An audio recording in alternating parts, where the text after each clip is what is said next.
Genesis chapter 45.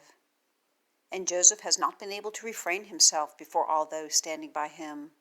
And he calls, "Put out every man from me." And no man has stood with him when Joseph makes himself known to his brothers. And he gives forth his voice in weeping. And the Egyptians hear, and the house of Pharaoh hears.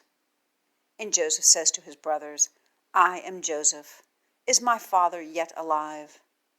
And his brothers have not been able to answer him, for they have been troubled at his presence. And Joseph says to his brothers, "Please come near me." And they come near, and he says, "I am your brother Joseph, whom you sold into Egypt. And now do not be grieved, nor let it be displeasing in your eyes that you have sold me here. For God has sent me before you to preserve life. Because these 2 years the famine is in the heart of the land, and yet 5 years remain, in which there is neither plowing nor harvest. And God sends me before you to place a remnant of you in the land, and to give life to you by a great escape. And now you have not sent me here, but God. And he sets me for a father to Pharaoh, and for lord to all his house, and a ruler over all the land of Egypt. Hurry, and go up to my father.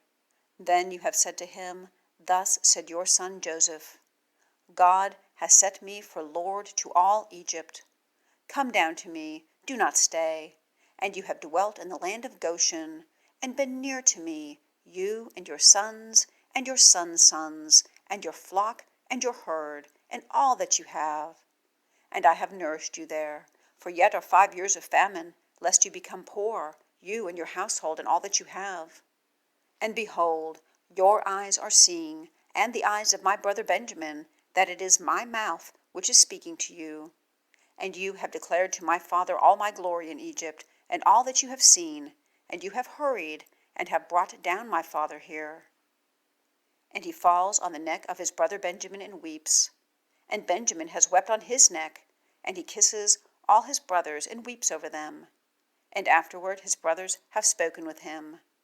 And the sound has been heard in the house of Pharaoh, saying, The brothers of Joseph have come. And it is good in the eyes of Pharaoh and in the eyes of his servants. And Pharaoh says to Joseph, Say to your brothers, this you do, Load your beasts and go, enter the land of Canaan, and take your father and your households, and come to me. And I give to you the good of the land of Egypt, and you eat the fat of the land. Indeed, you have been commanded, this ye do. Take for yourselves out of the land of Egypt wagons for your infants and for your wives. And you have brought your father, and come, and your eye has no pity on your vessels, for the good of all the land of Egypt is yours. And the sons of Israel do so, and Joseph gives wagons to them by the command of Pharaoh, and he gives to them provision for the way.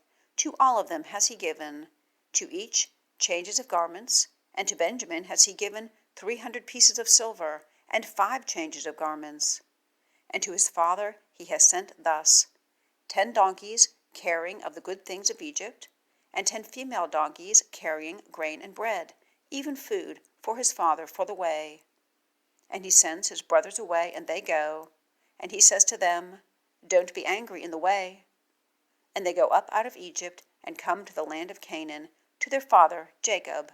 And they declare to him, saying, Joseph is yet alive, and that he is ruler over all the land of Egypt. And his heart ceases, for he has not given credence to them. And they speak to him all the words of Joseph, which he has spoken to them. And he sees the wagons which Joseph has sent to carry him away. And the spirit of their father Jacob lives. And Israel says, Enough, my son Joseph is yet alive. I go and see him before I die.